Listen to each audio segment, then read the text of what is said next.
बघा, नुसता दरवाजा उघडून आत आलोय साईडवर, खिडक्या बंद आहेत, हे इकडनं उघडा एवढं, तरी सुद्धा प्लायवूडचा एवढा वास येतोय नाही.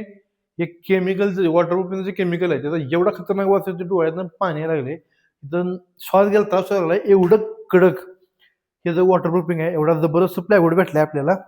हे बघा, पूर्ण लाल भुस्सा आहे. असं प्लायवूड वापरावं लागते. असं प्लायवूड वापरलं तर आपल्याला काम क्वालिटी होते आणि मटेरियल पण आपल्याला तसं लॉंग लास्टिंग भेटते. हे बघा, शिकायचा 30 वर्षाचा दिला आहे याने.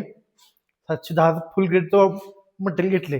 कसं होतंय, आपण नवीन साईट चालू करायला गेलो नाही, काय होतंय, पार्टी काय करते, बजेट पहिला बघते. पार्टी बघते बजेट, दुकानदार बघतोय मार्जिन, आणि आपण बघतोय क्वालिटी.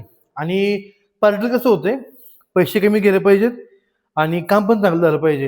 म्हणजे सगळ्या गोष्टी एकत्र करून म्हटलं की नाही, कामाची पूर्ण वाट लागून जाते. त्यामुळे काय करायचं, किती जरी केलं, दुकानदार किती जरी इन्स्टिट करत असला तरी सुद्धा आपण आपण जे मटेरियल घेतोय ते मटेरियल काय घ्यायचं आहे ह्याची पहिला आपण क्वालिटी चेक केली पाहिजे. तर त्याची क्वालिटी अशी चेक करायला लागते, फुल वजन क्वालिटी मटेरियल असलं पाहिजे, रेड कोर पाहिजे, आणि भुस्सा त्याचा असा पडला पाहिजे. ठीक आहे, ह्याच्यापेक्षा सुद्धा अजून क्वालिटी मिळते. हे म्हणत नाही की मी हे प्लायवूड क्वालिटी आहे, पण ह्याच्यापेक्षा अजून क्वालिटी प्लायवूड मिळते. पण जेवढं होता होईल तेवढं आपल्या बजेटमध्ये पण बसलं पाहिजे. हे जवळजवळ 95 रुपये स्क्वेअर फीटचा प्लायवूड आहे. मिनिमम 85च्या पुढचा जर प्लायवूड घेतलाच पाहिजे. लोक काय करतात, नवीन साईट चालू करायला गेलं की कोणाचा सल्ला घेतात, आणि सल्ला घेताना ती माणसाला जे येते की नाही, त्यांचं काय असते, आपण सांगतोय ती कशी गोष्ट चांगली पुढच्या माणसाला पटली पाहिजे, यासाठी पुढच्या माणसाला फायदा होईल असं समजून सांगतात.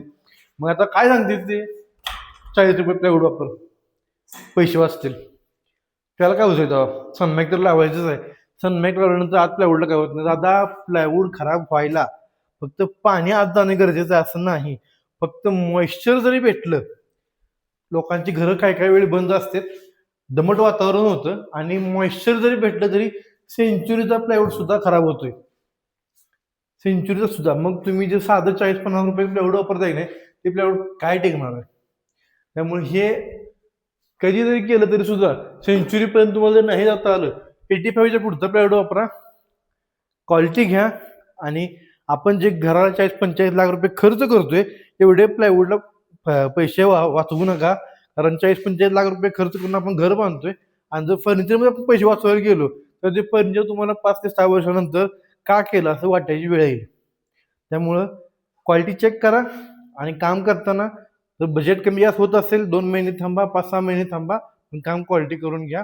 तुम्हाला वास्तवांतील घर फर्निचर पाहिजे असेल तर तेवढं रेडीमेड आणा, ठेवा, परत ते एडिट करता येईल. पण जर तुम्हाला घरात स्वतः फर्निचर काम करून घेत असाल तर थोडे बहुत पैसे जास्त गेले तर जाऊ देत. असा विषय नाही की फक्त मिस्त्रीची मजुरी वाढते, तुमच्या कामाची लाईफ सुद्धा वाढते. ह्या गोष्टी सगळ्या महत्त्वाच्या आहेत. त्यामुळे काम करताना प्लायवूड मटेरियल चेक करून घ्या. डेकोरेटिव्ह मटेरियल तुम्ही एक वेळ हलकं वापरत चालेल, पण आतलं प्लायवूड चांगलं पाहिजे. कारण डेकोरेटिव्ह मटेरियल तुम्ही चांगलं वापरलं, आतलं मटेरियल हलकं घातला, काही सुद्धा उपयोग होणार नाही. तुमचं मटेरियल सगळं तुमचं फर्निचरचं पूर्ण लुक खराब करून टाकेल.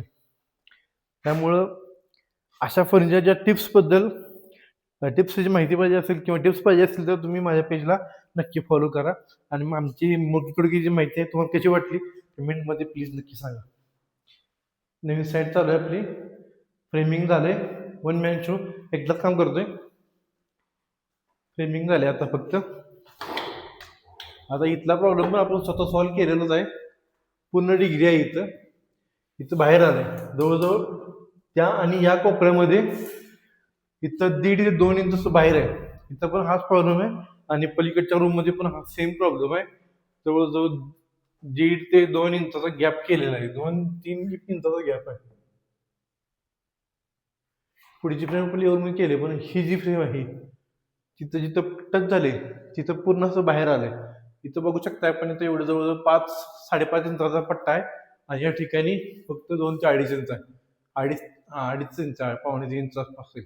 इथं अजून कमी आहे. इथं पूर्ण हे बॉक्स बाहेर आलाय असं.